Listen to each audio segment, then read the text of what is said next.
Il va falloir un jour guérir cette maladie en Europe. Il faudra qu'enfin les discours et les actes soient les mêmes. Alors il faut que l'Europe se réveille et qu'elle cesse de fermer les yeux.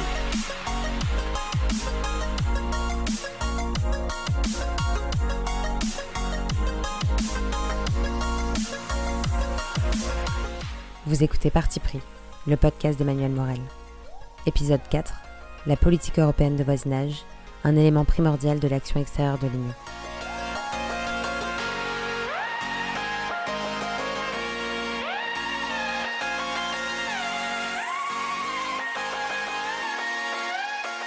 Bonjour Emmanuel Morel. Bonjour. Vous vouliez aborder le sujet complexe mais néanmoins primordial de la politique européenne de voisinage.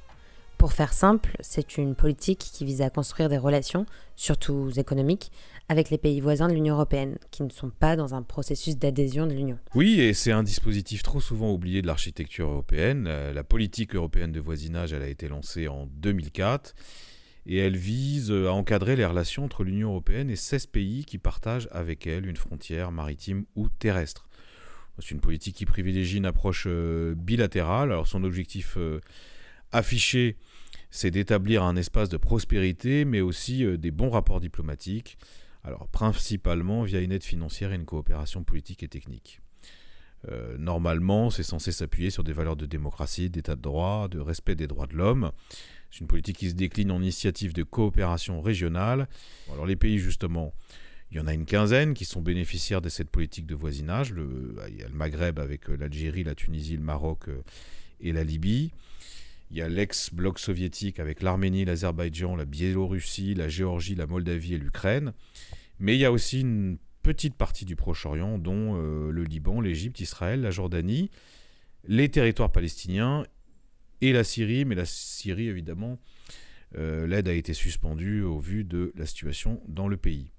Donc en 2011, la politique européenne de voisinage elle a connu une première réforme autour de 3 grandes thématiques, qui était l'approfondissement de la démocratie, on était en plein printemps arabe, le développement économique et le renforcement des dynamiques régionales. En 2015, on a un nouveau virage, et ça ne surprendra personne, l'idée c'est plutôt de valoriser les enjeux sécuritaires, avec un soutien aux valeurs démocratiques et aux droits fondamentaux qui passe, lui, malheureusement, au second plan. Et vraiment, l'objectif principal, c'est les migrations, et c'est retenir les migrants en dehors des frontières européennes. C'était ça l'objectif de cette deuxième réforme. Alors, dans le cadre de la politique de voisinage, il existe d'une certaine façon des accords dans l'accord. Et on a un exemple que nous, Français, connaissons bien, c'est l'Union pour la Méditerranée. Vous vous en souvenez peut-être, mais c'était un projet qui avait été porté par Nicolas Sarkozy lors de l'élection présidentielle de 2007. Cette union, elle existe, elle comprend 27 États de l'Union européenne et 15 pays méditerranéens.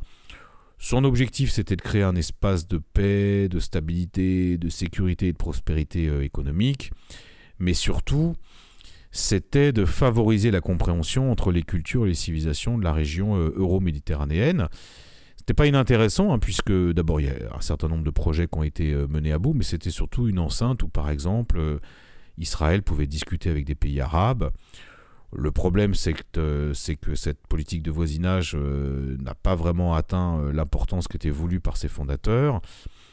Une des explications, c'est dû au fait que les signataires étaient en partie des dictateurs, notamment Ben Ali, renversé en Tunisie. Et le bilan de l'Union pour la Méditerranée aujourd'hui est très contrasté et quand même, il faut bien le dire, décevant. La politique européenne de voisinage, elle se heurte à un certain nombre de difficultés et à mon avis, au bout de 15 années d'existence, elle doit être radicalement repensée.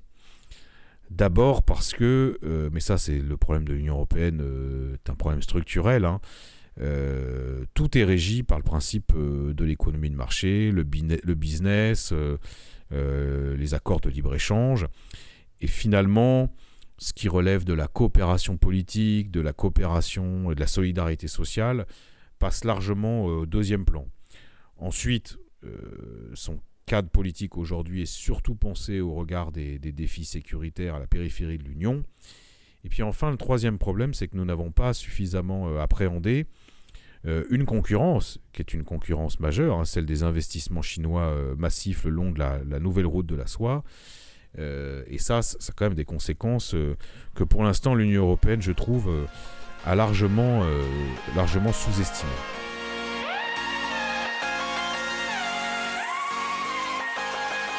Ensuite, c'est une politique qui a suscité un certain nombre de réserves du côté de nos pays partenaires, et je pense notamment au Maghreb. En cause, un sentiment de relation inégale entre les deux rives de la Méditerranée.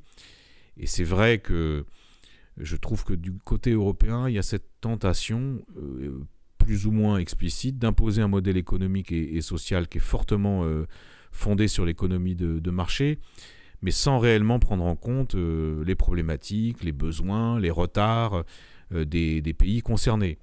Et on retrouve cette inquiétude palpable, hein.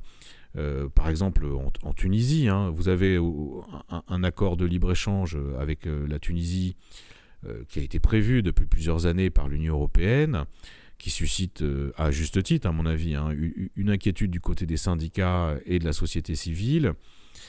Et là, on a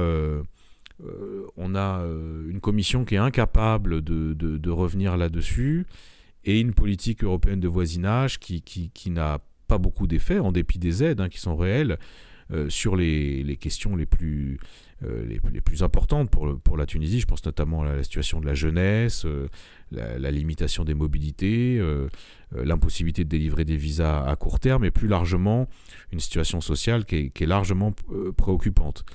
Mais vous avez aussi, on peut prendre l'exemple du Maroc, de l'Algérie, alors qui entretiennent des relations diplomatiques qui sont très, très compliquées. Et ben, ces deux pays ont fait, à travers plusieurs de leurs représentants, des critiques communes à l'encontre de l'UE, non seulement sur le fond, mais aussi sur la forme, comme lorsque le ministre des Affaires étrangères marocaine a invité l'Union européenne à sortir de sa logique du professeur et de l'élève. Et c'est quelque chose qui revient très souvent, en tout cas dans la bouche de nos partenaires du Sud, hein, qui disent, voilà, nous on a des problèmes d'emploi, de développement, on a une jeunesse qui est avide à la fois de liberté, mais aussi de prospérité, et ce n'est pas du tout les sujets que vous choisissez, vous, Européens, dans le cadre de votre politique de voisinage. Et ça, on ne peut pas leur donner tort, d'autant plus que depuis quelques années, l'obsession est vraiment du côté des migrations. Alors je ne nie pas que ce soit un problème pour l'Europe, mais à force de conditionner finalement nos aides à nos partenaires uniquement à ce problème spécifique, on donne l'impression qu'on n'est pas dans une logique de solidarité ou de co-développement, mais dans une logique d'Europe claquemurée, un peu étriquée, alors qu'il faudrait de l'ambition et de la solidarité. Alors d'un autre côté, parce que là je parle des pays du Sud, mais on peut s'intéresser à l'Est, on a l'attitude de la Russie qui est un facteur déterminant dans les difficultés du volet oriental de la politique européenne de voisinage. Moscou traite les anciens pays soviétiques comme une zone exclusive d'intérêt russe, et toute initiative politico-économique qui vient de l'UE dans la région est perçue par le gouvernement russe comme une tentative d'éviction de la Russie. Et donc le Kremlin perçoit comme hostile tous nos essais d'établir des relations bilatérales avec des pays en dehors de son autorité, comme cela a pu être le cas par exemple avec l'Ukraine. Et là, je pense que, alors c'est pas très à la mode au sein des institutions européennes, surtout en ce moment, mais si vraiment on veut avoir des relations de bonne qualité avec l'Europe orientale, et notamment d'aide et de développement, il faut aborder le problème russe de façon rationnelle, et donc ne pas couper les relations avec la Russie, et en dépit de ce qu'on pense, et de son gouvernement et de son président. Voilà, donc ça me paraît quand même deux enjeux absolument décisifs. Mais je constate avec regret, comme beaucoup d'acteurs de ce programme, qu'aujourd'hui la politique européenne de voisinage, elle n'a pas eu vraiment d'impact, notamment en termes de réhabilitation post-crise.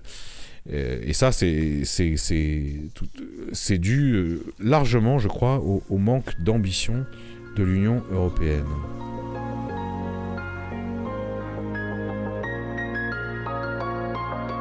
Donc si je résume le bilan qu'on peut faire de la politique de voisinage, il est très contrasté. Alors d'un côté, elle a permis de réaliser plusieurs initiatives concrètes. L'exemple le plus récent, on n'en parle pas suffisamment, c'est la mise en place d'un mécanisme européen de partage des vaccins entre les pays de l'Union et les pays voisins. Mais en même temps, il y a des dysfonctionnements qui subsistent, avec une commission qui néglige les aspects liés au développement et qui se concentre presque essentiellement sur la multiplication des accords de libre-échange et sur les questions sécuritaires et migratoires. Et c'est la raison pour laquelle nos partenaires, notamment ceux du Maghreb, s'interrogent sur le bien fondé de cette politique. Et je pense qu'ils ont en partie raison, parce que si notre seul objectif, c'est subventionner des pays en échange de leur gestion de ce que certains appellent le risque migratoire, évidemment, ça ne fait pas vraiment rêver.